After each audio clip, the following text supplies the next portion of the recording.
He gave me a playlist because he was trying to have sex with me and I wouldn't give in. Yes. So when he gave me the collection of love songs, after listening to that CD, I gave in. Yeah.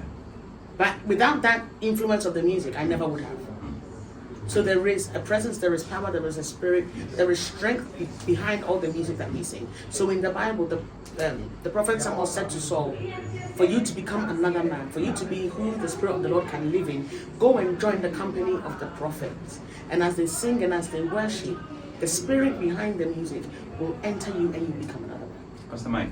Yes, so to help our friend that sent the voice note and to add on to what Pastor Jola has said, I was dancing in nightclubs from 8, 9 in the evening till 4 in the morning. Wow. In London. Wow. And that's what we do every Saturday. So it's Friday night you start, you end Saturday morning, you go to work. So as Christians are struggling to go to all-night church, we were not struggling to go to all-night parties and raves.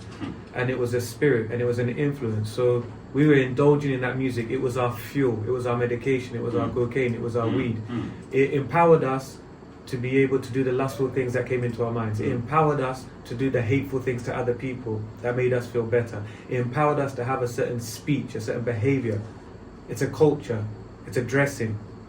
It takes over your identity. So when I first came to church, everything about the music was boring. Because I had invested in a certain lifestyle and I'd opened doors for the enemy to come into me, and that also allowed spirits to come into me. So those spirits still want to be fed and they don't want to leave. So they're not going to want you to stop listening to worldly music. They're not going to want you to stop watching filthy things on the screen. They want you to be addicted, because if you're addicted, you're in bondage, you're a slave, you're in chains, you can't break out. When you come to the house of the Lord, it's about breaking chains, setting yourself free, doing the opposite of what makes you feel comfortable.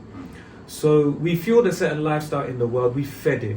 We went into it 110%. We've come into God, we can't give him 40. We can't give him 50.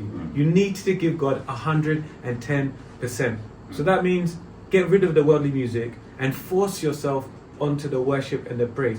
The vibe you gave us when we just got here, no one can sit in our chairs. We're all bouncing, we're all bopping. Because we can feel the presence, we can feel the power, we can feel the joy.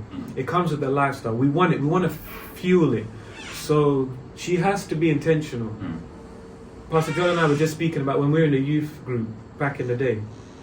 We go through each other's phones. We take out what shouldn't be there.